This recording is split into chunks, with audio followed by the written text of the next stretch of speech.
Que a graça do nosso Senhor Jesus esteja com os nossos amados irmãos, a nossa amada igreja. Hoje o título da nossa lição diz: A alegria em ser conquistado por Cristo.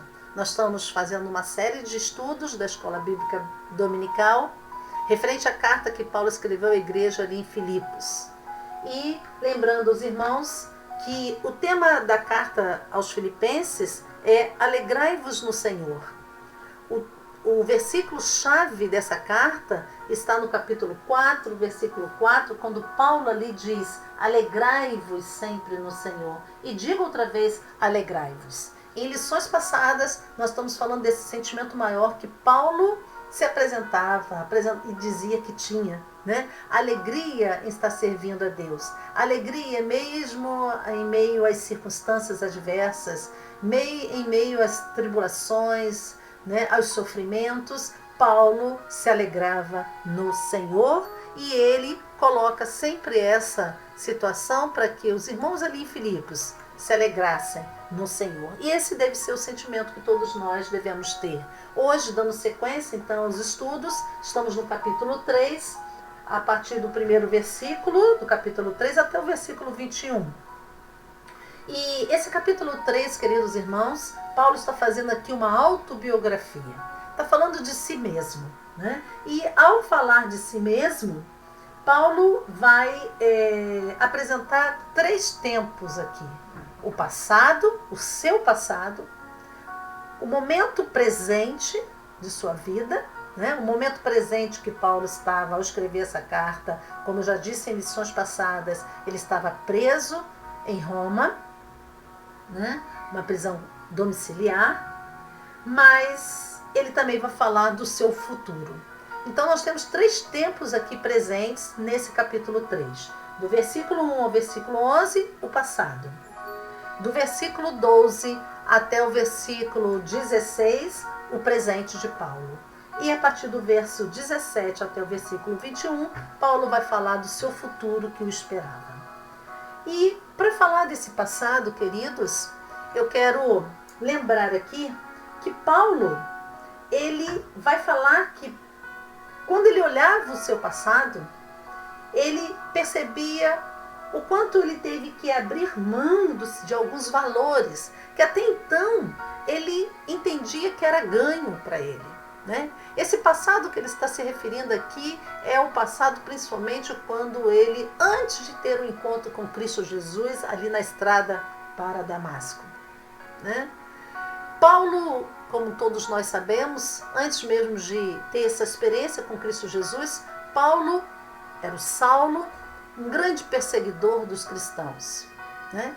E esses valores dele, enquanto religioso que ele era, né, e cumpridor aí das suas tarefas, ele via isso como um ganho, algo valioso para ele.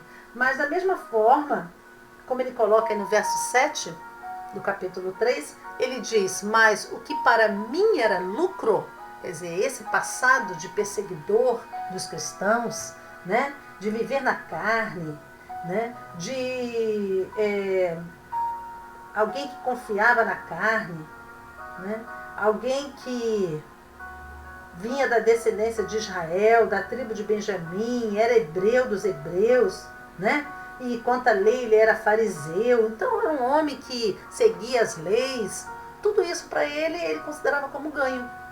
Entretanto, ao encontrar-se com Jesus, ao conhecer Jesus Cristo, e aí ele coloca bem isso no versículo 8 aí, né? Mais do que isso, considero tudo como perda, comparado com a suprema grandeza do conhecimento de Cristo Jesus, meu Senhor, por cuja causa perdi todas as coisas, né?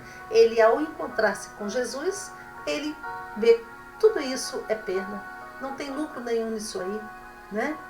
E o único ganho era servir a Jesus Cristo. Queridos, a exemplo de Paulo, a pergunta que eu quero deixar para todos nós é: quando nós olhamos para o nosso passado, e esse passado pode estar numa vida sem Cristo Jesus, né? Sem ter tido uma experiência, vivendo lá no pecado, vivendo lá né? Na promiscuidade, talvez, no vício. Cada um traz a sua experiência no seu passado. Qual é o seu sentimento? É semelhante ao de Paulo? Você também pode dizer para você mesmo que ao você olhar o seu passado, antes de ter Cristo Jesus, você que conheceu Jesus Cristo talvez com uma idade mais avançada, você pode ver isso como algo que não tinha ganho nenhum, né? Que era perdido, que o ganho maior foi a partir do momento que teve o encontro com Cristo Jesus. Você valoriza isso dessa forma? Né?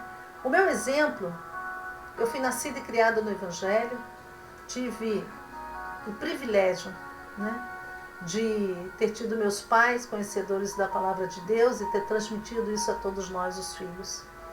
E vivendo debaixo desse senhorio de Cristo Jesus, eu digo que nós tivemos o privilégio, e eu particularmente tive o privilégio de ser nascida e criada no Evangelho.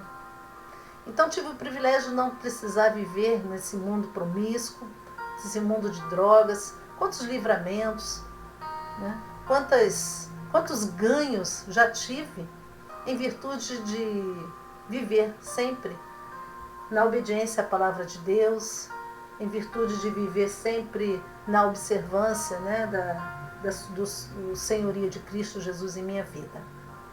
Mas mesmo olhando para esse passado,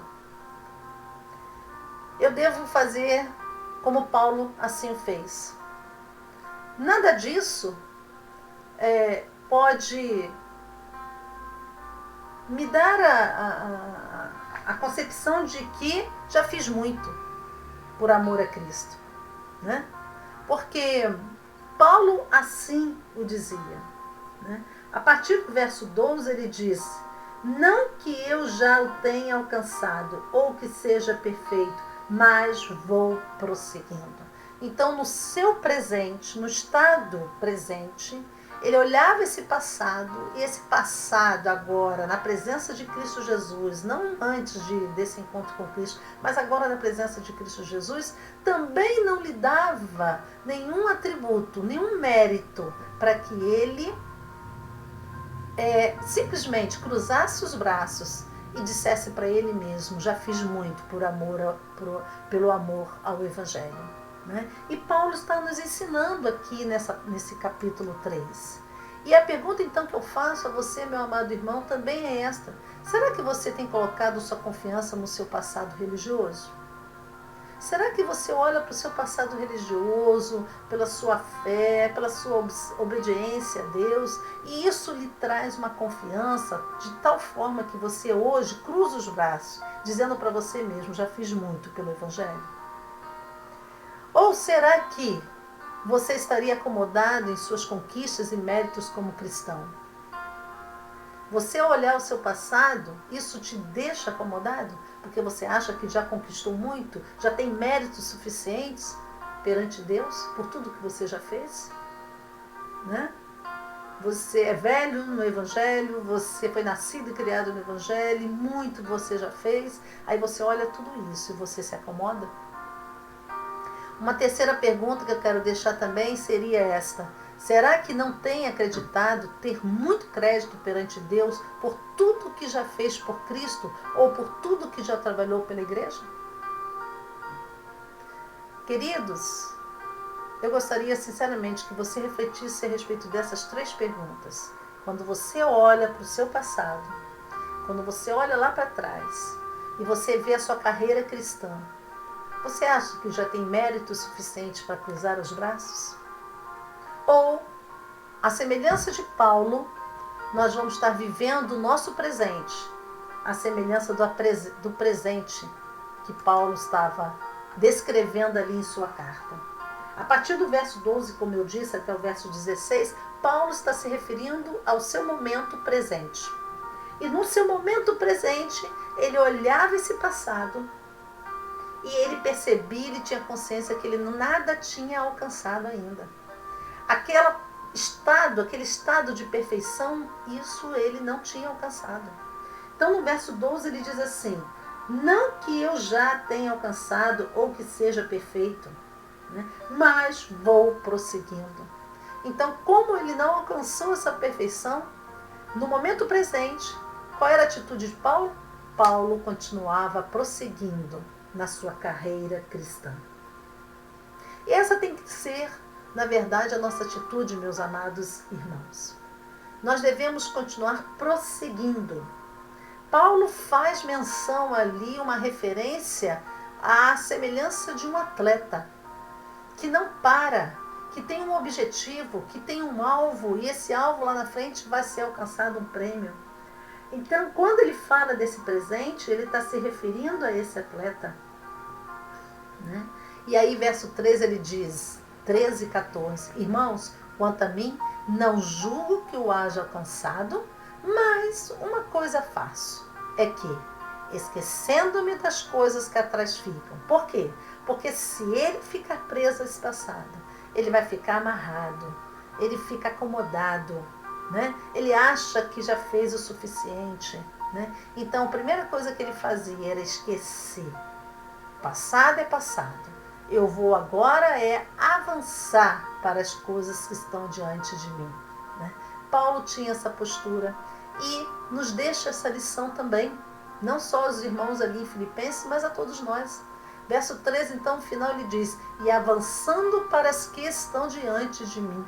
Essa tem sido a nossa postura, queridos. Continuamos nesse propósito de avançar, de prosseguir, né? De ir em direção a um alvo. Verso 14, ele diz, prossigo para o alvo, né? O atleta tem que ter um alvo, um objetivo. Todos nós precisamos ter objetivos. Alguns sábios já diziam que o homem, quando para de sonhar, o homem, quando não tem mais objetivos, ele para, ele morre, né? Assim também serve para a vida do cristão. Enquanto Deus está nos dando vida aqui, nós precisamos prosseguir para o alvo. E Paulo diz que ao final, ao alcançar esse alvo, existe um prêmio, o prêmio da soberana vocação de Deus em Cristo Jesus. Aí, a partir do verso 17, Paulo então vai falar desse futuro. Ele vai falar dessa pátria que não está aqui no céu, né?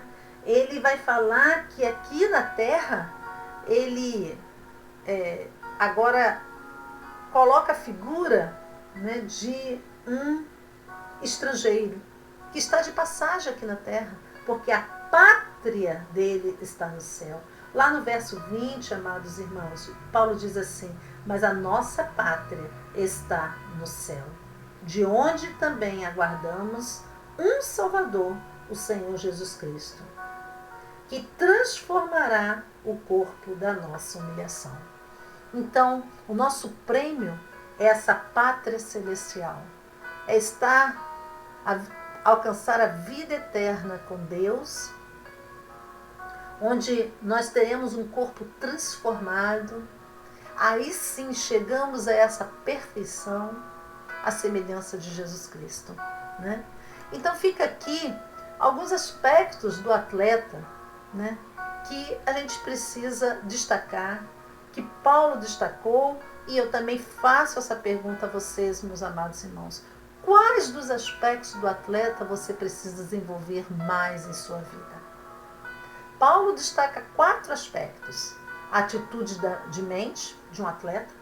No versículo 12, ele fala, não que eu já tenha alcançado ou que seja perfeito. Então, qual era a consciência que ele tinha dele mesmo? Que ele não tinha chegado a essa perfeição. Por isso que ele poderia cruzar os braços. Por isso que ele não poderia pensar que tudo que ele já tinha feito em amor ao Evangelho era suficiente, né? Por quê? Ele não tinha atingido esse grau de perfeição. Perfeição só Cristo Jesus. Então, Paulo pensava assim, quando um atleta ele está numa competição, se ele pensar que a competição já está ganha, né, que a vitória já é certa, ele já tem aí, né, muitos porcentos já de derrota. Então, ele precisa, né, ter uma mente de que ganhar né, lutar, para se esforçar, para alcançar esses objetivos, alcançar esse prêmio, era necessário. Essa era a atitude, né, de mente de Paulo. E Paulo nos dá esse exemplo.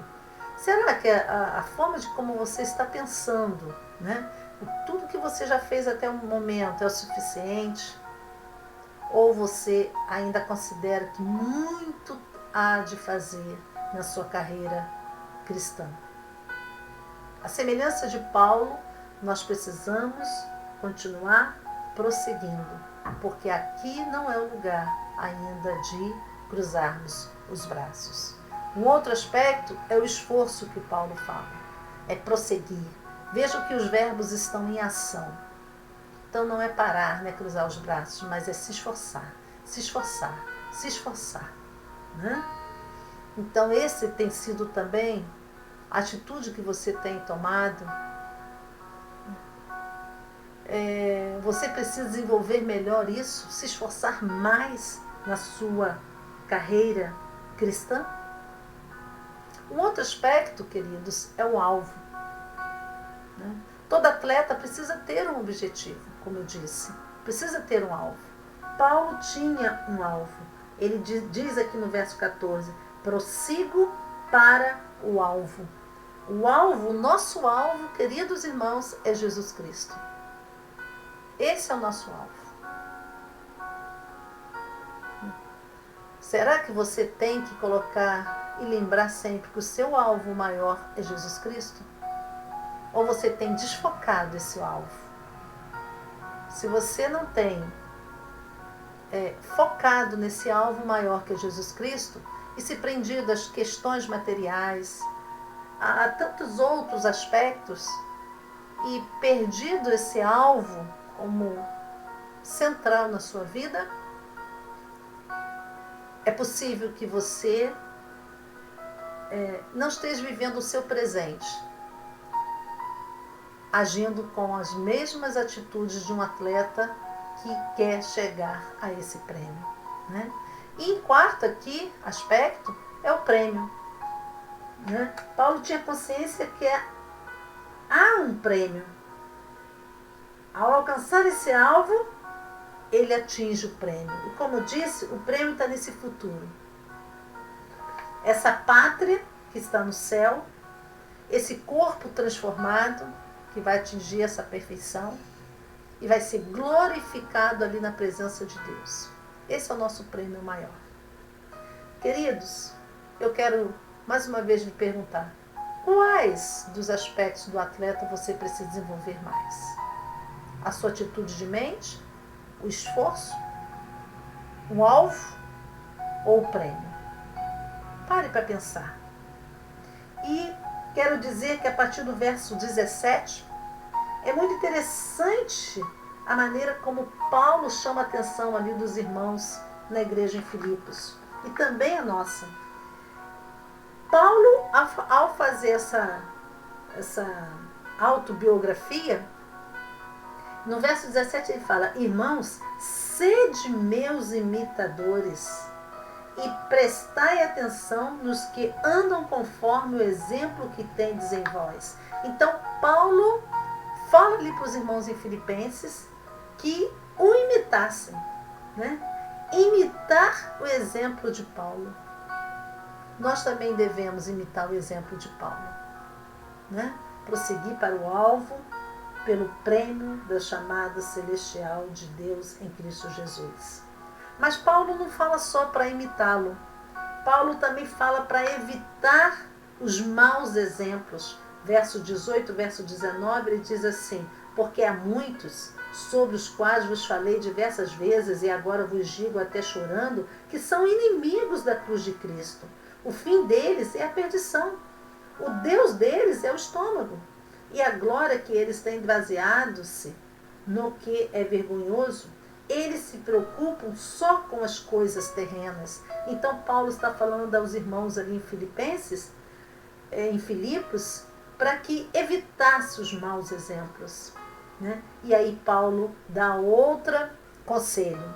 Paulo está dando 3 conselhos aqui a partir do verso 17. Que o imitasse como exemplo, né? que evitasse os maus exemplos, verso 18 e 19, e a partir do versículo 20, Paulo dá um conselho para aguardar a pátria celestial e também a transformação do corpo que todos nós teremos quando ali, na presença de Deus, seremos glorificados. Queridos, que essa lição possa estar atingindo os corações dos irmãos, que o Espírito Santo esteja trabalhando de forma tremenda para que saiamos desse comodismo, saiamos desses braços cruzados, né? Dessa inércia em relação à pregação do Evangelho, dessa inércia de dar o testemunho da transformação que Jesus Cristo fez em nossa vida e faz em nossa vida diariamente. Por quê? Porque nós precisamos, à semelhança de Paulo, prosseguir para o alvo. Prosseguir para o alvo. Que Deus possa nos abençoar. Amém.